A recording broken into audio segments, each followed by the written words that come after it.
പ്രിയമുള്ളവരെ, നാട്ടിലെ സംഘടനാ പ്രശ്നങ്ങൾ സന്തോഷകരമായ അവസ്ഥയിലേക്ക് നീങ്ങിക്കൊണ്ടിരിക്കുകയാണ്.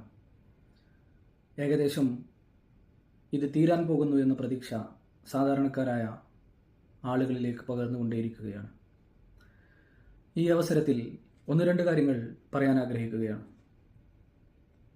ഇതിലെ പ്രധാനപ്പെട്ട നേതാക്കൾ പാണക്കാട് വലിയ തങ്ങൾക്ക് മുന്നിൽ വിഷയങ്ങൾ അവതരിപ്പിക്കുകയും അവർ മുഖാന്തരമുണ്ടായ പ്രശ്നങ്ങൾക്ക് പൊതുസമൂഹത്തിന് മുന്നിൽ ഖേദപ്രകടനങ്ങൾ നടത്തുകയും ചെയ്തു. എന്നാൽ ഇതിൻ്റെ ബാക്കിപത്രം എന്നോണം ഇവരിൽ നിന്ന് തുടങ്ങി സാധാരണയായി നമ്മുടെ നാടുകളിലൊക്കെ തുടർന്നുകൊണ്ടിരിക്കുന്ന ഈ വൈര്യനിര്യാത പ്രവർത്തനങ്ങൾ ഇപ്പോഴും തുടർന്നുകൊണ്ടേയിരിക്കുകയാണ്.